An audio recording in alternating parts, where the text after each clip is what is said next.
सुख और आनंद सत्य वचन। ओम श्री हरिओम। माते श्री महाकाली सिद्ध दिव्य दरबार की सदा जय जयकार होती रहे। सुख और आनंद दो ये शब्द ऐसे हैं जो मनुष्य के दिमाग में ऐसा मिश्रित हैं कि इन दोनों में भेद कर पाना उसके लिए असंभव सा प्रतीत होता है, जबकि दोनों ही शब्दों में देखा जाए तो काफ़ी अंतर होता है। आप भौतिक वस्तुओं द्वारा जो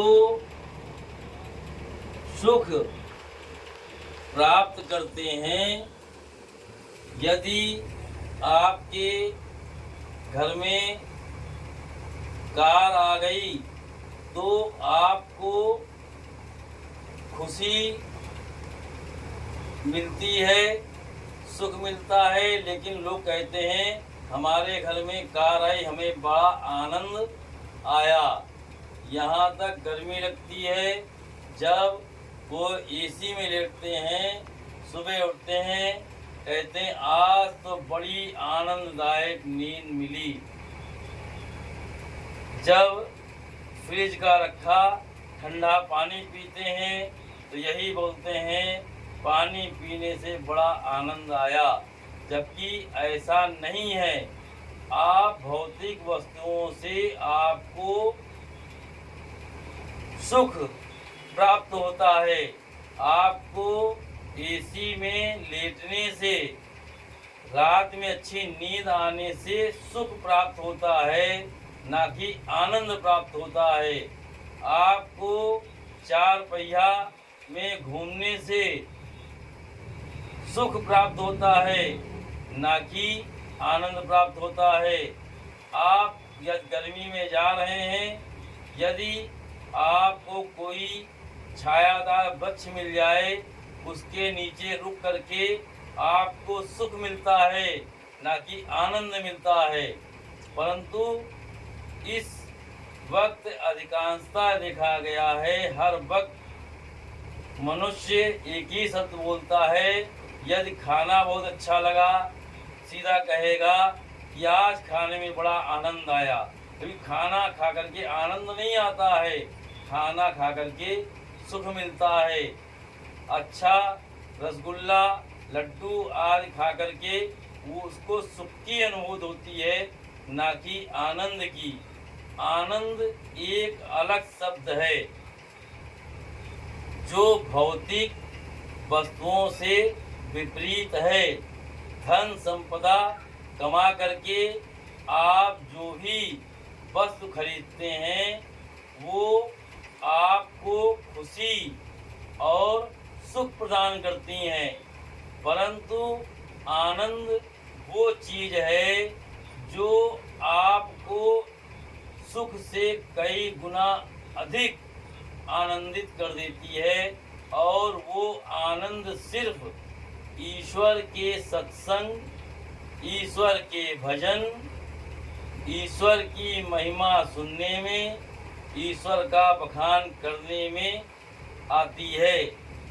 यहाँ तक कि रामचरितमानस में लिखा गया है, जब भगवान राम का अवतार हुआ तो अयोध्या में चारों तरफ आनंद का वातावरण छा गया, ना कि खुशी का वातावरण या सुख का वातावरण। सभी लोग आनंदित हो उठे, यहाँ तक कि सूर्य देव भी एक माह के लिए स्थिर हो गए। ईश्वर की भक्ति में जो आपको सुख मिलता है उसे सुख नहीं कहा जाता है, उसे आनंद कहा जाता है। और आनंद में आदमी इतना ज़्यादा भाव विभोर हो जाता है कि उसको समय का पता ही नहीं चलता। जैसे मीरा भाई जब ईश्वर आराधना में तल्लीन हो जाती थी तो उनके अंदर इतना कृष्ण के प्रति आनंद भर जाता था कि अपने उनको होशो हवास भी नहीं रहते थे। सूरदास हों, जब वो कृष्ण भक्ति में लीन हो जाते थे तो उनके आनंद की कोई सीमा नहीं रहती थी। और जब उनसे एक बार पूछा गया कि आपको तो दिखाई नहीं पड़ता है, परंतु आप जब कृष्ण जी के भजन गाते हैं तो आप इतना आनंद विभोर हो जाते हैं कि आपको कुछ ध्यान ही नहीं रहता। ईश्वर की भक्ति में ही आनंद विभोर हुआ जाता है।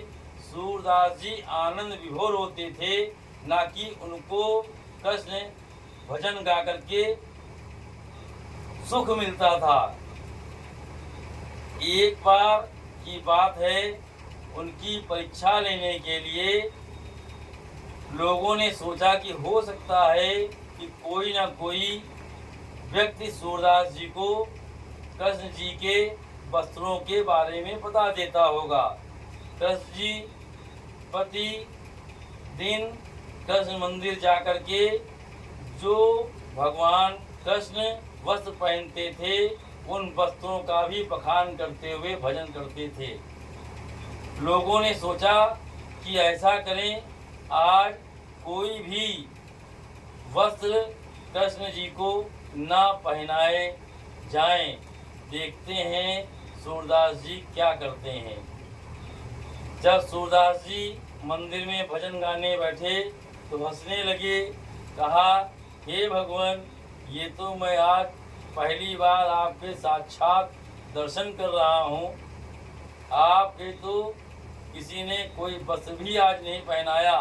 इतना सुनते हुए सभी लोग एकदम से कहने लगे, सूरदास जी आपको ये कैसे पता लगा? उन्होंने कहा, ये हमारी कृष्ण भक्ति का आनंद है, जिसमें हम इतना डूब जाते हैं कि हमें साक्षात कृष्ण जी के दर्शन हो जाते हैं। सुख भौतिक वस्तुओं से मिलता है, जबकि आनंद की अनुभूति या उससे बढ़कर परमानंद की अनुभूति ईश्वर की शरण में जाने से, ईश्वर